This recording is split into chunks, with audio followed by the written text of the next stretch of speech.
Hey everybody, David here, making a video that I couldn't find out there to fix on my sand filter.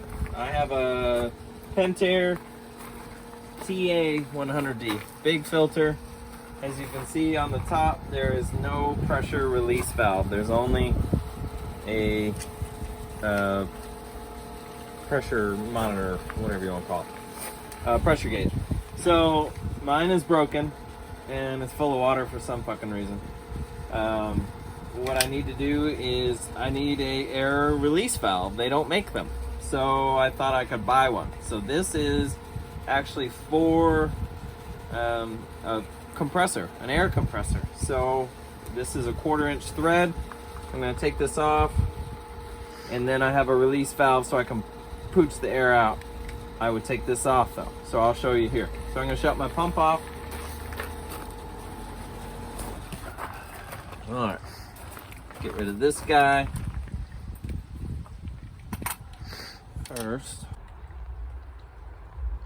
Alright, so before I take that off, all it's going to do is suck air. So the reason it sucks so much air is my pool pump equipment is about 7 feet higher in elevation than the actual pool. So the water wants to run downhill super quick. When I go to prime my pump, or my pump runs dry, if I'm changing the basket or whatever, it's always, you hear it, it sucks right there. So I put Teflon tape on there, and now I'm gonna just turn this and seal this up.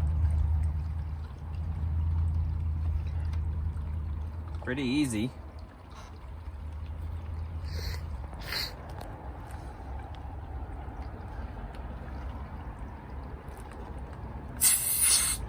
Boom. Okay. So right now it's sucking because I got negative pressure in the. Okay, so most of the time I lose my prime when I have to clean the basket. So turn the pump off, take the lid off, and I kind of just bang that guy out, and you can hear it.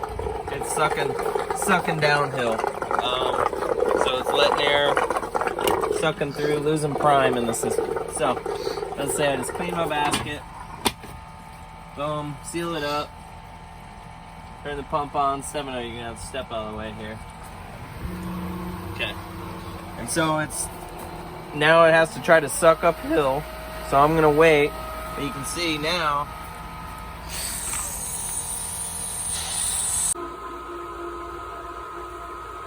Alright. So it's starting to reprime. And so you got that mixture of air and water. It's going to really spray in the start. There's a big mixture of air and water right now.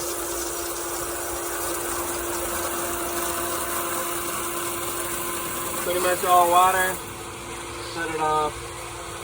So basically, you know, this top one is going in through there. So if you let all the air out before it goes through and on down in, now I'm not full. Before, this thing would be tight. You can hear it gurgling and cavitating. That's not an ideal fix, but it's the only fix I found. And then you can just throw this guy back on, and if you want to monitor your pressure, I don't necessarily monitor my pressure all the time. I can kind of tell when the spillway stops spilling over on my hot tub. So there we are. Bye.